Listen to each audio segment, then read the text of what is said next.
Welcome back guys, this is the second video for number theory. अगर आपने last वाला video नहीं देखे हो अबाउट पियानोज एक्सियम और नंबर थ्योरी का इंट्रोडक्शन, वो जरूर देख लीजिए।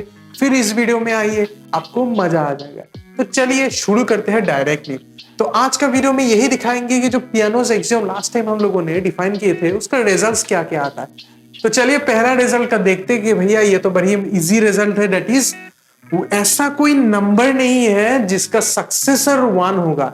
सीधी सीधी भाषा में मतलब ऐसा कोई एक्स ही नहीं है जिसके साथ वन प्लस करेंगे तो हम लोगों को वन मिलेगा। ऐसा कोई नंबर इस सेट में नहीं है। ठीक है, आप तो बोलेंगे ना सर जीरो तो होता है, पर इसका मीनिंग यही कि जीरो नेचुरल नंबर नहीं है। ठीक है, जीरो इस सेट में नहीं होगा।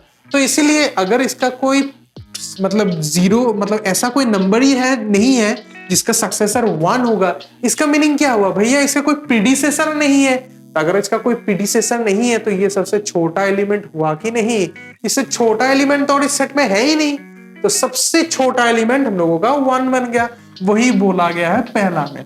अब दूसरा वाला देखिए, दूसरा वाला में क्या बोलता है कि ensures that no two natural numbers are the same. आप अगर दो नेचुरल नंबर को सेम ले लो, ठीक है, तो उसके लिए सभी नेचुरल नंबर के लिए एक्सेप्ट वन, हाँ एक्सेप्ट वन को छोड़ के सभी नेचुरल नंबर के लिए एक ऐसा फॉर्मेट में हम उसको लिख सकते हैं, मतलब उसका प्रीडिसेसर रहता है। हम लोगों ने पियानोज एग्जाम में देखे हैं। और अगर वन वन दोनों साइड में कैंसिल कर देंगे तो n is equal to m आ जाएगा। तो इसका मतलब क्या हुआ? इसका मतलब यह कि फॉर एग्जाम्पल आप कह रहे हो कि 5 इक्वल टू 6 हो रहा है। ठीक है, आप कह रहे हो, होता नहीं है। आप कह रहे हो कि 5 इक्वल टू 6 होता है, तो इनको हम ऐसे भी लिख सकते हैं, इसको 5 प्लस 1 लिख देंगे तो ये क्या बन जाएगा? 4 इज इक्वल टू 5। पर ये तो होता नहीं है ना, तो अगर ये नहीं होगा तो ये भी नहीं होगा। और अगर हो रहा है 5 इक्वल्स टू 5 हो रहा है तो 4 प्लस 1 इज इक्वल्स टू भी 4 प्लस 1 आ जाएगा और 4 इक्वल्स टू भी 4 आ जाएगा। मतलब सभी एलिमेंट सेम ही बन जाएगा। तो इससे क्या होता है? इससे यही बात होता है कि ऐसा पॉसिबल नहीं है। हर एक एलिमेंट डिस्टिंक्ट होगा सेट ऑफ नेचुरल नंबर्स में। ठीक है, ये सब बात तो सभी हम लोगों को पता ही है, it is common sense. But कोई ना कॉमन सेंस को पहले एस्टेब्लिश किया है, इसलिए आज वो कॉमन सेंस बन गया।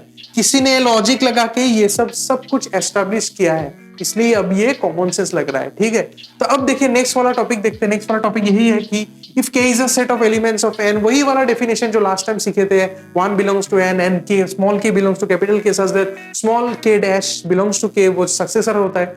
इसको ना एक्सियम ऑफ इंडक्शन बोलते हैं। इसको क्या बोलते हैं? इसको बोलते हैं एक्सियम ऑफ इंडक्शन। और इसको हम लोग बहुत बार यूज करेंगे नंबर थ्योरी पे, तो इसीलिए इसको अच्छे से आप सीख लीजिए, इसको अच्छे से समझ लीजिए।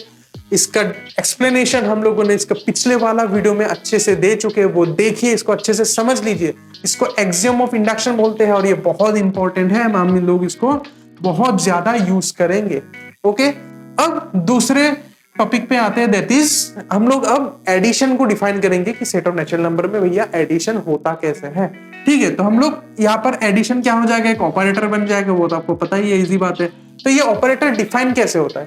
पहला बात, ये ऐसे डिफाइन होता है n dash is equal to n plus 1। n dash क्या होता है? इसका सक्सेसर होता है। ये तो हम लोगों ने ऑलरेडी एग्जाम पे डिफाइन कर चुके हैं। ओके, सो नेक्स्ट वाला देखिए, नेक्स्ट वाला हम लोग कैसे डिफाइन कर रहे हैं कि for all mn belong to natural set of natural numbers, ये ट्रू होगा। अब आप बोलोगे सर जी ये कैसे ट्रू होगा? तो देख लीजिए कैसे ट्रू होता है। देखिए m प्लस n डैश, ठीक है। अब n डैश क्या है? n का सक्सेसर है, तो ये क्या बन जाएगा? m प्लस n प्लस 1 बन जाएगा, क्योंकि आपको पता है कि n dash is equal to n plus 1। अब क्या करेंगे? इस पूरे को ब्रैकेट में ला देंगे, इस दोनों को, और इसको इधर ले जाएंगे। ठीक है, तो ये क्या बन गया? m प्लस n का सक्सेसर। मतलब इसको ऐसे भी लिख सकते हैं हम लोग, है कि नहीं? सिंपल प्रॉपर्टी यूज करके। आप बोलेंगे सर ये कैसे हुआ? अरे भैया आप फॉर्म को तो चेक कर लो, फॉर्म को चेक कर लो, एक ही फॉर्मेट में है, दोनों एक ही फॉर्मेट में है, तो ऐसा क्यों नहीं होगा? दोनों एक ही फॉर्मेट में है, n के जगह में हम लोगों ने m प्लस n ले लिए, तो ये होगा ही होगा। और आप एक चीज भी बोल सकते हैं कि सर यहाँ पर तो एसोसिएटिव लॉज लग रहा है। ऑब्वियसली लग रहा है। एसोसिएटिव लॉस, कॉम्पिटिटिव लॉस, ये सब तो एप्लीकेबल होता है नेचुरल नंबर पे, हम लोगों को पता ही है, तो उसके ऊपर हम लोग ज्यादा डिस्कशन नहीं करेंगे क्योंकि this is very usual things की क्लोजर, एसोसिएटिव, कॉम्पिटिटिव, ये सब नेचुरल नंबर में होता ही है, ठीक है। तो उसी को ही हम लोगों ने अप्लाई किया, तो ये वाला भी प्रॉपर्टी हो गया। ये होता है definition for the addition operator. अब हम लोग मल्टीप्लीकेशन ऑपरेटर के लिए देखेंगे, उसके लिए भी सेम बात। पहला बात ये हो गया कि n इंटू 1 1 होता है, सॉरी n इंटू 1 n ही होता है, मतलब कोई भी नेचुरल नंबर लो उसके साथ 1 मल्टीप्लाई कर दो तो 6 ही आएगा, मतलब 6 नेचुरल नंबर लिया तो 1 मल्टीप्लाई कर दिया तो 6 ही आएगा। सिंपल, एकदम ट्रिवियल बात है। दूसरा वाला देखिए, दूसरा वाला में थोड़ा लोचा हो जाता है, दैट इज देखिए m इंटू एन डैश हो जाता है। तो इसके टाइम में हम लोग इसको कैसे करेंगे? देखिए एन डैश का वैल्यू आपको पता ही है, सक्सेसर होता है, किसका? n का सक्सेसर होता है, तो उसको हम लोग यहाँ पर लिख सकेंगे और इसको डिस्ट्रीब्यूटिव प्रॉपर्टी लगा के हम इसको ऐसे भी तोड़ सकते हैं। Distributive property set of natural number में एप्लीकेबल होता है और इसको थोड़ा सा सिंप्लीफाई करने से ये mn प्लस m आ जाता है, हम लोगों का राइट साइड मिल जाता है। एकदम इजी कैलकुलेशन एंड सिंप्लीफिकेशन है। अच्छा, और एक बात देख लीजिए, हम लोग मल्टीप्लीकेशन को ऐसे भी लिख सकते हैं, कोई क्या इसको ऐसे भी लिख सकते हैं, कोई इसको ऐसे भी लिखता है, ठीक है। अब ये मत बोलिए सर ये तो क्रॉस प्रोडक्ट हो गया, ये ड्रॉप प्रोडक्ट, भैया वेक्टर्स नहीं कर रहे हो, ये वेक्टर्स नहीं है, स्केलर का बात हो रहा है सब यहाँ पर, ठीक है। वेक्टर्स का कोई आइडिया ही यहाँ पर मत लाओ, कंफ्यूजन हो जाएगा, नंबर थ्योरी चल रहा है, ठीक है। ये सब चीजें सेम ही चीज है, ठीक है। तो आई होप आपको ये रिजल्ट्स ऑफ पियानोज एग्जाम अच्छा लगा। तो अगर अच्छा लगा तो वीडियो को जरूर लाइक कीजिएगा और हम लोगों का वर्क को अगर आप सपोर्ट करना चाहते हैं तो जरूर सब्सक्राइब कीजिएगा, अपने दोस्तों के साथ शेयर भी कीजिएगा और जिनको मैथ्स में सपोर्ट चाहिए उनके साथ भी वीडियो को शेयर कीजिएगा ताकि उनको भी कंटेंट मिल सके। And good bye, next video के लिए जरूर आइएगा।